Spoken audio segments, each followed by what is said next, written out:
दोस्तों साथियों नमस्कार। द पाठशाला ऑनलाइन के कलम के कथाकुंज सेक्शन में आपका स्वागत है। आज फिर हम एक नई कहानी के साथ आपसे जुड़े हैं। आज की हमारी कहानी है मुंशी प्रेमचंद द्वारा रचित सूरदास की झोंपड़ी।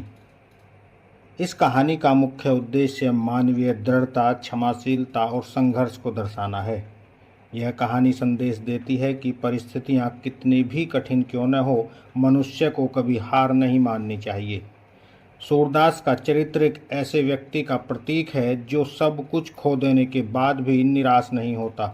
जब उसकी झोंपड़ी जल जाती है और राख हो जाती है, तब भी वह हार नहीं मानता, बल्कि फिर से झोंपड़ी बनाने का हौसला रखता है। कहानी दर्शाती है कि ईर्ष्या की आग झोंपड़े की आग से भी अधिक भयानक होती है। समाज में किसी के सम्मान को ठेस पहुंचाना सबसे बड़ा अपराध है। सूरदास अपनी झोंपड़ी जलाने वाले भैरों से बदला लेने की बजाय उसे क्षमा कर देता है। यही सच्ची मानवता और बड़प्पन है। कहानी शुरू होती है। रात के 2 बजे होंगे कि अकस्मात सूरदास की झोंपड़ी से ज्वाला उठी। लोग अपने अपने द्वारों पर सो रहे थे। निद्रावस्था में भी उपचेतना जागती रहती है। दम के दम में सैकड़ों आदमी जमा हो गए। आसमान पर लाली छाई हुई थी। ज्वालाएं लपक लपक कर आकाश की ओर दौड़ने लगी। कभी उनका आकार किसी मंदिर के स्वर्ण कलश का सा हो जाता था, कभी वे वायु के झोंकों से यूं कंपित होने लगती थी मानो जल में चांद का प्रतिबिंब है। आग बुझाने का प्रयत्न किया जा रहा था, पर झोंपड़े की आग ईर्ष्या की आग की भांति कभी नहीं बुझती। कोई पानी ला रहा था, कोई यूं ही शोर मचा रहा था, किंतु अधिकांश लोग चुपचाप खड़े नैराश्यपूर्ण दृष्टि से अग्निदाह को देख रहे थे, मानो किसी मित्र की चिताग्नि है। सहसा सूरदास दौड़ा हुआ आया और चुपचाप ज्वाला के प्रकाश में खड़ा हो गया। बजरंगी ने पूछा, यह कैसे लगी सूरे? चूल्हे में तो आग नहीं छोड़ दी थी। सूरदास, झोंपड़े में जाने का कोई रास्ता ही नहीं है बजरंगी। अब तो अंदर बाहर सब एक हो गया है, दीवारें जल रही हैं। सूरदास, किसी तरह नहीं जा सकता। बजरंगी, कैसे जाओगे? देखते नहीं हो यहाँ तक लपटें आ रही हैं। जगधर, सूरे, क्या आज चूल्हा ठंडा नहीं किया था? नायक राम, चूल्हा ठंडा किया होता तो दुश्मनों का कलेजा कैसे ठंडा होता। जगधर, पंडा जी, मेरा लड़का काम न आए। अगर मुझे कुछ भी मालूम हो, तुम मुझ पर नाहक शुभा करते हो। नायक राम, मैं तो जानता हूँ किसने लगाई है, बिगाड़ न दूँ तो कहना। ठाकुरदीन, तुम क्या बिगाड़ोगे? भगवान आप ही बिगाड़ देंगे। इसी तरह जब मेरे घर में चोरी हुई थी तो सब सुहा हो गया था। जगधर, जिसके मन में इतनी खुटाई हो, भगवान उसका सत्यानाश कर देते हैं। सूरदास, अब तो लपटे नहीं आती। बजरंगी, हाँ, फूस जल गया, अब धरन जल रही है। सूरदास, अब तो अंदर जा सकता हूँ। नायक राम, अंदर तो जा सकते हो, पर बाहर नहीं निकल सकते। अब चलो, आराम से सो रहो। जो होना था हो गया, पछताने से क्या होगा। सूरदास, हाँ, सो रहूँगा, जल्दी क्या है। थोड़ी देर में ही रही सही आग भी बुझ गई। कुशल यह हुई कि और किसी के घर में आग न लगी। सब लोग इस दुर्घटना पर आलोचनाएं करते हुए विदा हुए। सन्नाटा छा गया, किंतु सूरदास अब भी वहीं बैठा हुआ था। उसे झोंपड़े के जल जाने का दुख न था, बर्तन आदि के जल जाने का भी दुख न था। दुख था उस पोटली का जो उसकी उम्र भर की कमाई थी, जो उसके जीवन की सारी आशाओं का आधार थी, जो उसकी सारी यातनाओं और रचनाओं का निष्कर्ष थी। इस छोटी सी पोटली में उसका, उसके पितरों का और उसके नामलेवा का उद्धार संचित था। यही उसके लोक और परलोक, उसकी दीन दुनिया का आशा दीपक थी। उसने सोचा, पोटली के 7 रुपए थोड़े ही जल गए होंगे, अगर रुपए पिघल भी गए होंगे तो चांदी कहाँ जाएगी। क्या जानता था कि आज यह विपत्ति आने वाली है? नहीं तो यूं न सोता। पहले तो कोई झोंपड़ी के पास आता ही न, और अगर आग लगाता भी तो पोटली को पहले ही निकाल लेता।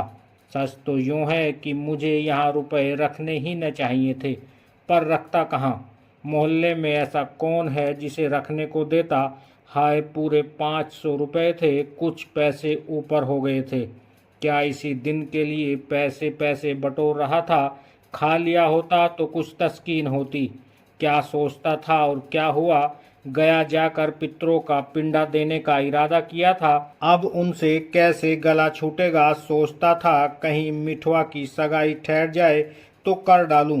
बहू घर में आ जाए तो एक रोटी खाने को मिले। अपने हाथों ठोक ठोक कर खाते एक जुग बीत गया। बड़ी भूल हुई। चाहिए था कि जैसे जैसे हाथ में रुपए आते एक एक काम पूरा करता जाता। बहुत पांव फैलाने का यही फल है। उस समय तक राख ठंडी हो चुकी थी। सूरदास अटकल के द्वार की ओर झोंपड़े में घुसा, पर 2-3 पग के बाद एकाएक उसका पांव भूबल में पड़ गया।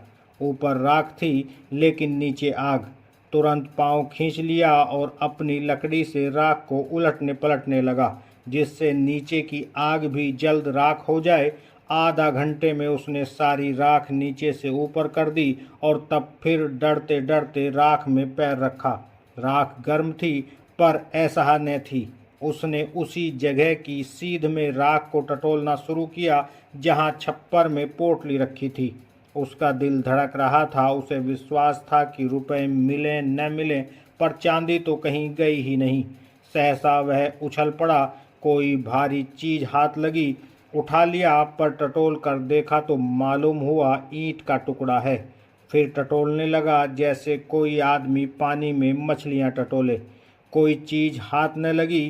तब तो उसने नैराश्य की उतावली और अधीरता के साथ सारी राख छान डाली। एक एक मुट्ठी राख हाथ में लेकर देखी। लोटा मिला, तवा मिला, किंतु पोटली न मिली। उसका वह पैर जो अब तक सीढ़ी पर था फिसल गया और अब वह अथाह गहराई में जा पड़ा। उसके मुंह से सहसा एक चीख निकल आई। वह वही राख पर बैठ गया और बिलख बिलख कर रोने लगा। यह फूस की राख न थी, उसकी अभिलाषाओं की राख थी। अपनी बेबसी का इतना दुख उसे कभी न हुआ था। तड़का हो गया। सूरदास अब राख के ढेर को बटोर कर एक जगह कर रहा था। आशा से ज्यादा दीर्घजीवी और कोई वस्तु नहीं होती। उसी समय जगदर आकर बोला, सूर्य सच कहना, तुम्हें मुझ पर तो शुभा नहीं है। सूर्य को शुभा तो था, पर उसने इसे छिपा कर कहा, तुम्हारे ऊपर क्यों शुभा करूँगा? तुमसे मेरी कौन सी अदावत थी? जगधर, मोहल्ले वाले तुम्हें भड़काएंगे, पर मैं भगवान से कहता हूँ मैं इस बारे में कुछ नहीं जानता। सूरदास, अब तो जो कुछ होना था हो चुका। कौन जाने किसी ने आग लगा दी या किसी की चिलम से उड़कर लग गई। यह भी तो हो सकता है कि चूल्हे में आग रह गई हो। बिना जाने बूझे किस पर सुबह करूं?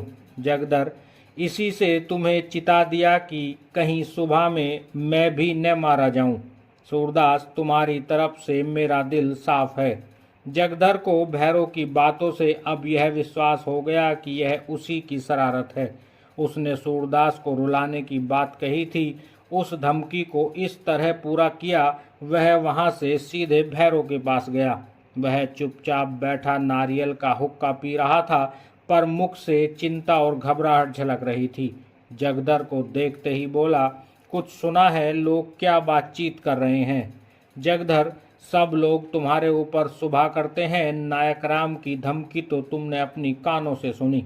भैरव, यहाँ ऐसी धमकियों की परवाह नहीं। सबूत क्या है कि मैंने लगाई? जगधर, सच कहो, तुम्ही ने लगाई? भैरव, हाँ, चुपके से एक दियासलाई लगा दी। जगधर, मैं कुछ कुछ पहले ही समझ गया था, पर यह तुमने बुरा किया। झोंपड़ी जलाने से क्या मिला? 2-4 दिन में फिर दूसरी झोंपड़ी तैयार हो जाएगी।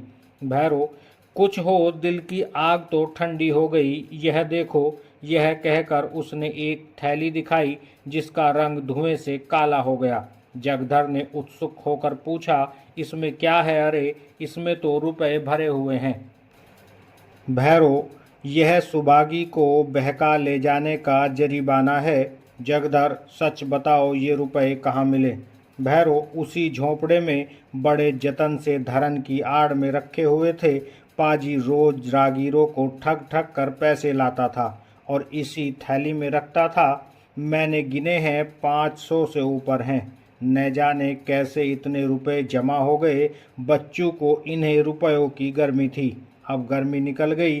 अब देखूं किस बल पर उछलते हैं। बिरादरी को भोज भात देने का सामान हो गया, नहीं तो इस बखत रुपए कहाँ मिलते। आजकल तो देखते ही हो बहुत मंदी है। जगधर, मेरी तो सलाह है कि रुपए उसे लौटा दो। बड़ी मशक्कत की कमाई है, हजम न होगी। जगधर दिल का खोटा आदमी नहीं था, पर इस समय उसने यह सलाह उसे नेक नियति से नहीं, हसद से दी थी। उसे यह असहनीय था कि भैरों के हाथ इतने रुपए लग जाएं। भैरों आधे रुपए उसे दे दे तो शायद उसे तस्कीन हो जाती, पर भैरों से यह आशा न की जा सकती थी। बेपरवाही से बोला, मुझे अच्छी तरह हजम हो जाएगी, हाथ में आए हुए रुपए को नहीं लौटा सकता। उसने तो भीख मांगकर ही जमा किए हैं, गेहूं तो नहीं तोला था। जगधर, पुलिस सब खा जाएगी। भैरो, सूर्य पुलिस में न जाएगा, रो धोकर चुप हो जाएगा। जगधर, गरीब की हाय बड़ी जानलेवा होती है। भैरो, वह गरीब है, अंधा होने से ही गरीब हो गया। जो आदमी दूसरों की औरतों पर डोरे डाले, जिसके पास सैकड़ों रुपए जमा हो, जो दूसरों को रुपए उधार देता हो, वह गरीब है। गरीब जो कहो तो हम तुम हैं, घर में ढूंढ जाओ, एक पूरा रुपया न निकलेगा। ऐसे पापियों को गरीब नहीं कहते।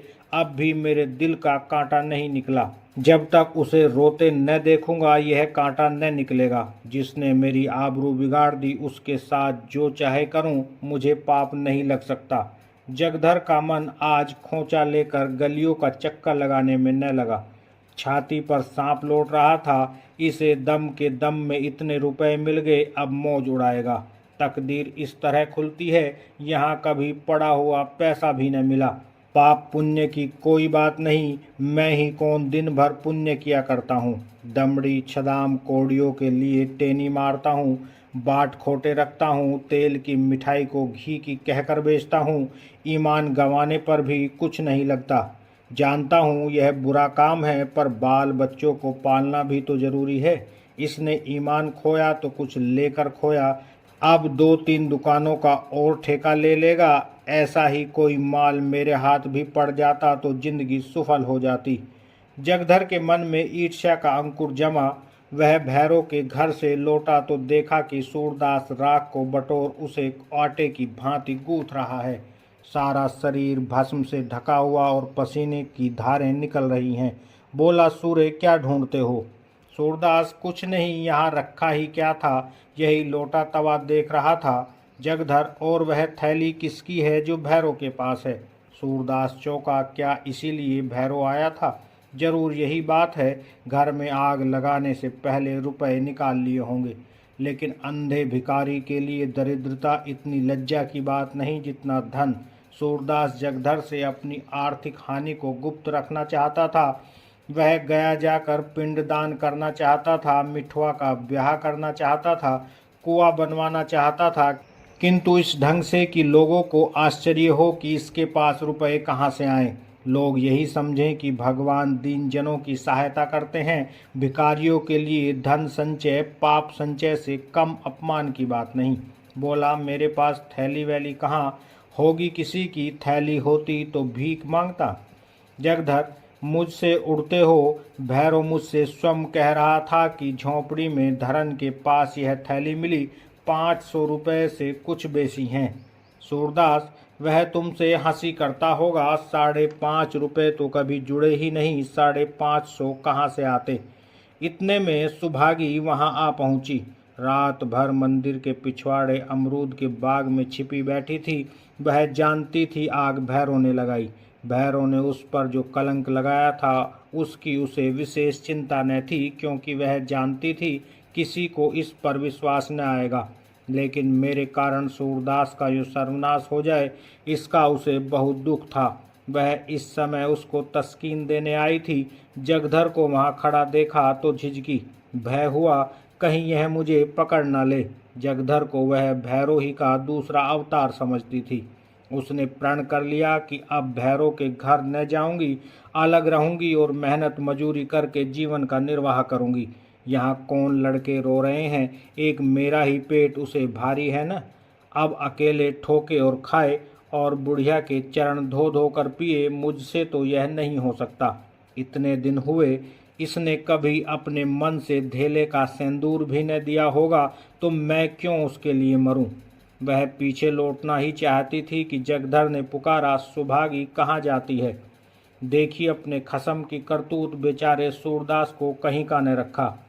सुभागी ने समझा मुझे झांसा दे रहा है, मेरे पेट की था लेने के लिए यह जाल फेंका है। व्यंग से बोली, उसके गुरु तो तुम ही हो, तुम ही ने मंत्र दिया होगा। जगधर, हाँ यही मेरा काम है, चोरी डाका न सिखाऊं तो रोटियां क्यों कर चले। जब तक समझता था भला आदमी है, साथ बैठता था, हंसता बोलता था, लेकिन आज से कभी उसके पास बैठे देखो तो कान पकड़ लेना। जो आदमी दूसरों के घर में आग लगाए, गरीबों के रुपए चुरा ले जाए, वह अगर मेरा बेटा भी हो तो उसकी सूरत न देखूं। सूरदास ने न जाने कितने जतन से 500 रुपये बटोरे थे, वह सब उड़ा ले गया। कहता हूँ लौटा दो तो लड़ने को तैयार होता है। सूरदास, फिर वही रट लगाए जाते हो। कह दिए कि मेरे पास रुपए नहीं थे, कहीं और जगह से मार लाया होगा। मेरे पास 500 रुपये होते तो चैन की बंसी न बजाता, दूसरों के सामने हाथ क्यों पसारता।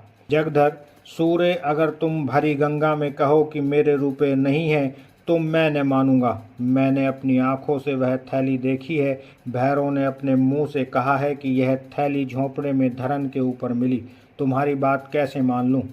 सुभागी, तुमने थैली देखी है? जगदर, हाँ देखी नहीं तो क्या झूठ बोल रहा हूँ। सुभागी, सूरदास सच सच बता दो, रुपए तुम्हारे हैं।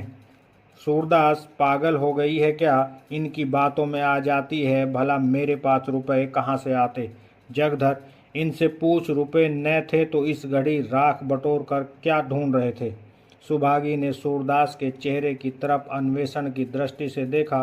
उसकी उस बीमारी की सी दशा थी जो अपने प्रियजनों की तस्कीन के लिए अपनी असहाय वेदना को छिपाने का असफल प्रयत्न कर रहा हो।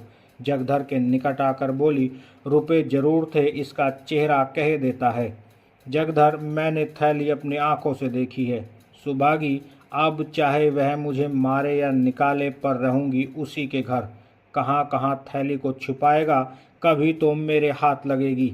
मेरे ही कारण इस पर यह विपत्ति पड़ी है, मैंने ही उजाड़ा है, मैं ही बसाऊंगी। जब तक इसके रुपए न दिला दूंगी मुझे चैन न आएगा। यह कहकर वह सूरदास से बोली, तो अब रहोगे कहाँ? सूरदास ने यह बात न सुनी। वह सोच रहा था, रुपए मैंने ही तो कमाए थे, क्या फिर नहीं कमा सकता? यही न होगा जो काम इस साल होता वह कुछ दिनों के बाद होगा। मेरे रुपए थे ही नहीं, शायद उस जन्म में मैंने भैरों से चुराए होंगे। यह उसी का दंड मिला है। मगर बेचारी सुभागी का अब क्या हाल होगा? भैरव उसे अपने घर में कभी न रखेगा। बेचारी कहाँ मारी मारी फिरेगी। यह कलंक भी मेरे सिर लगना था, कहीं का न हुआ। धन गया, घर गया, आबरू गई, जमीन बच रही है, यह भी न जाने जाएगी या बचेगी। अंधापन तो क्या थोड़ी विपत्ति थी कि नित ही एक न एक चपत पड़ती रहती है। जिसके जी में आता है चार खोटी खरी सुना देता है। इन दुखजनक विचारों से मर्माहत सा होकर वह रोने लगा। सुभागी जगधर के साथ भैरव के घर की ओर चली जा रही थी और यहाँ सूरदास अकेले बैठे हुए रो रहा था। सहसा वह चौंक पड़ा। किसी और से आवाज आई, तुम खेल में रोते हो। मिठवा घीसू के घर से रोता चला आता था। शायद घीसू ने मारा था। इस पर घीसू उसे चिढ़ा रहा था, खेल में रोते हो। सूरदास कहाँ तो नैराश्य, गिलानी, चिंता और क्षोभ के अपार जल में गोते खा रहा था, कहाँ यह चेतावनी सुनते ही उसे ऐसा मालूम हुआ किसी ने उसका हाथ पकड़कर किनारे पर खड़ा कर दिया। वाह, मैं तो खेल में रोता हूँ, कितनी बुरी बात है।